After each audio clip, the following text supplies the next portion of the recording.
Joseph, this production, Jersey Boys, has been sweeping audiences literally off its feet. People are just blown away by this experience.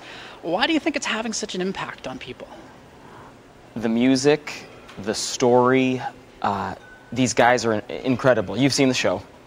The guys they were groundbreaking, you know, and when they joined forces, so to speak, you have Nick, Massey, Tommy DeVito, Bob Gaudio, the songwriter, and then Frankie, the lead singer. It was a sound that was not heard by 4 white guys in America before. So they were pulling from Jackie Wilson and stealing from here and there, just like the idea and the sound and the concept, and then like spinning it on its ear and smash hit after smash hit. I mean, so the audience kind of goes for this journey of a fantastic book, a story about the guys, and then each time one of these songs kind of just shows up, they just, the reaction's huge. How has this story challenged you as an actor? I don't think you've done anything quite like this before, no? No, I don't think anyone's done anything quite like this before. When you're playing a real-life, living legend, not just, someone from a book, there's a responsibility that is huge. So it's even beyond acting. It's beyond my years of acting school and training and, building up whatever craft of acting I have. It starts to teeter into, I have to respect this man, I have to deliver him in the best possible light, in the most accurate light, and still do a good job of acting, So it's weighty, it's good. Now, how accurate is this story? We know it's a real-life story, but then for most real-life stories, you always have to build drama around it to connect the dots. Did it all really happen the way the story suggests? The drama in Jersey Boys is true. It is accurate. Names maybe have been altered slightly, or cities have been changed for whatever reason. But there are moments that have been theatricalized more so via choreography and staging and stuff like that. But I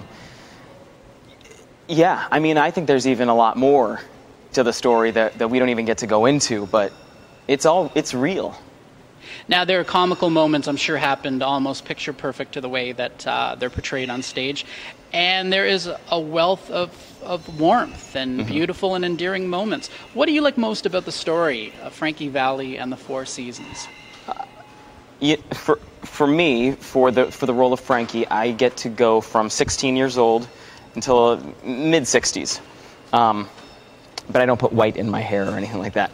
And so there are moments through his growing up, his adulthood, that are favorites, highlights. When the band comes together, it's a great time. When the first time the 4 guys hit that song and the sound is born is a great moment.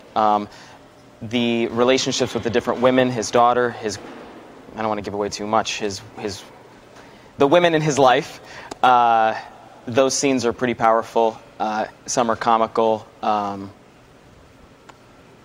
So yeah, I don't want to give away too much for the people who haven't seen it yet, but there's a lot of highlight moments in the show. Now, people interpret Jersey Boys as many things. Is this a story about friendship, Joe? Is it about not giving up, or is it about something else? Yes. It is about friendship. It's about discovery. It's about endurance. It's about work and work ethic, and it's about the business, and it's about life. It's about so many things that it's so real, it's so true. I mean, we always say it's the behind the music, live on stage of the Four Seasons, So it encompasses a whole gamut. Now, you star as Frankie Valli in Jersey Boys. Your performance as the real-life character is brilliant, but few people have the ability to hit the notes the way you can hit those notes to make you a ringer for Frankie Valli. So my question is, was there challenges in the rehearsal process to get it there, or do you just have this natural range to do it? Because it comes across as being very natural range. I think there's a healthy helping of natural, which I think was developed from my early years on. I was a studio singer for many years in Los Angeles, and was always hired to sing the high notes as a little kid, and then later on in other shows that I've done, they always kind of discover, oh, he can get up there. Let's utilize that. So I think it's a muscle that I have built over the years. But then, yeah, going into rehearsal for this, it was really, it's training. It's training this little area right in here to do a huge amount of work without injury. Joseph, what do you like most about the legacy of Frankie Valli and his musical composer partner, Bob Gaudio? Well, they have a legacy, a true legacy. It's a great word. A lot of people don't ever use that word. These men are both living. They are both working. They are both still in partnership with each other in a time when the legal battles and the studios and the entertainment artists and the publicists and everyone's getting in. You've got the paparazzi and all these things for these new and emerging 18-year-olds who I don't know where they come from, but they become huge. It says a lot about the longevity of honest work, true talent, good material.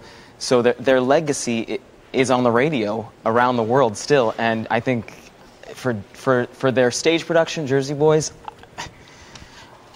it's incredible.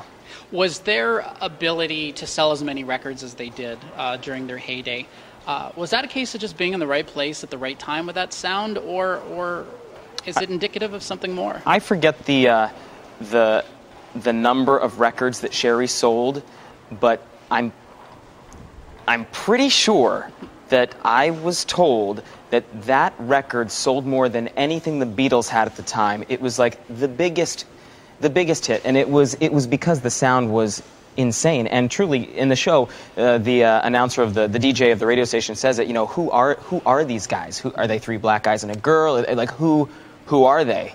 And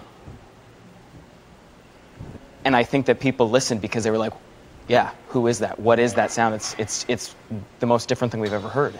Now, have you had a chance to meet Frankie Valli? I have. Good stuff. Whereabouts? What was that like? In rehearsal in New York, he stopped in one day. Super cool guy, really nice man. And of course, I think we all paused for a moment out of just like, oh, that's him. That is the real guy. And he stood there and he spoke to us a little bit. And at that point, I was working with the Las Vegas company. So we were going to Vegas, and he was imparting his Vegas stories on us. And he was explaining about what it was like back then, and all the men in the suits and the women in the dresses at the heyday of Vegas with Sinatra and all these guys. And he says, never walk alone in Vegas. Just don't do it. But the best thing that Frankie said to me that I hang on to a lot and remind myself of a lot was, he said, you have to know the lyrics. The lyric to the song, because it's so important to know what you're singing. You're not just singing, whether it sounds like it's a bubblegum doo-woppy girl and her party, there's a story. And if you are engaged in that story, so are the listeners. So I think that's a great piece of advice for any singer, for any storyteller, via Frankie Valli, the man. Absolutely. Yeah. And then he gave us his meatball recipe, which is fantastic. Final question, Joseph. Is there going to be life for you after Jersey Boys? Can anything bigger ever come along? Well, I guess we don't really know. I hope so. But this is pretty big. I won't discount this at all. This is the biggest role in the biggest production that I've ever been a part of. And it's very special.